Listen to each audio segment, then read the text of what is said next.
Baik,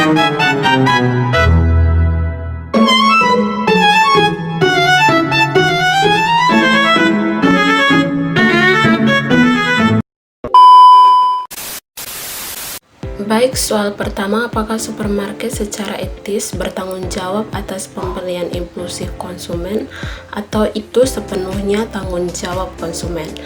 Baik, secara etis, tanggung jawabnya itu ada pada kedua pihak, di mana konsumen memang memiliki kebebasan memilih, tetapi supermarket juga sengaja menggunakan strategi pemasaran untuk memicu pembelian impulsif.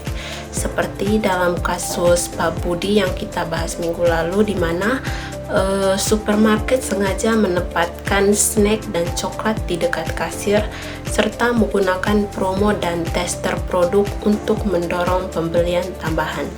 Dan strategi ini wajar dalam bisnis, tetapi harus dilakukan secara jujur dan tidak manipulatif. Di sisi lain juga konsumen tetap bertanggung jawab mengontrol keputusan belanjanya sendiri. Jadi di sini tanggung jawabnya itu bersifat bersama, di mana supermarket bertanggung jawab menciptakan pemasaran yang etis, sedangkan konsumen bertanggung jawab mengendalikan perilaku belanjanya. Baik, soal yang kedua, mana yang lebih berbahaya, telemarketing yang agresif atau informasial yang melebih-lebihkan klaim? Baik, yang lebih berbahaya menurut saya di sini adalah informasi yang melebih-lebihkan klaim, karena informasi yang melebih-lebihkan klaim ini dapat menyesatkan konsumen dan membuat mereka mengambil keputusan berdasarkan informasi yang tidak benar. Dan telemarketing agresif di sini memang dapat membuat konsumen merasa tertekan, tetapi konsumen masih bisa menolak. Sebaliknya, klaim berlebihan dapat membuat konsumen percaya bahwa produk yang memiliki manfaat yang sebenarnya tidak ada. Dampaknya bisa lebih besar karena menyangkut kepercayaan dan potensi kerugian jangka panjang. Baik, pertanyaan ketiga, bisakah pembelian terencana sepenuhnya seperti Rina dalam kasus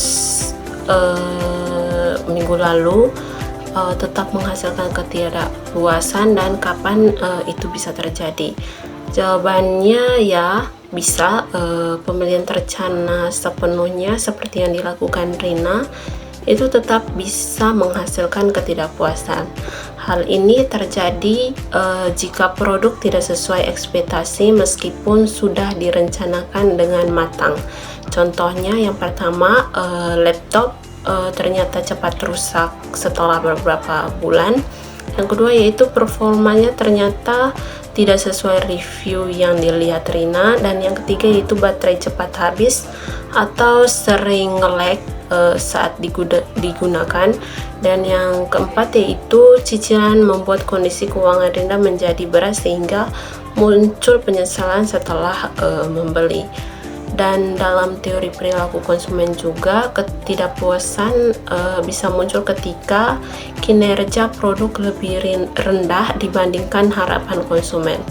Jadi walaupun pembelian sudah direncanakan secara matang, risiko kecewa tetap ada jika hasil nyata tidak sesuai ekspektasi.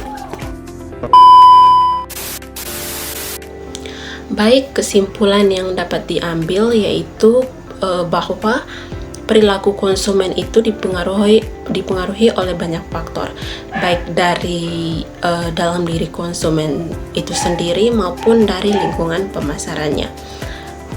Supermarket dan perusahaan memang memiliki tanggung jawab etis dalam memasarkan produk, tetapi konsumen juga harus mampu mengontrol keputusan pembelinya.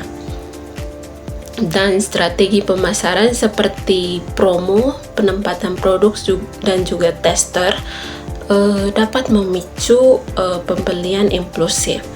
Namun, perlu diingat bahwa hal tersebut tidak selalu berdampak negatif jika masih memberikan manfaat bagi konsumen.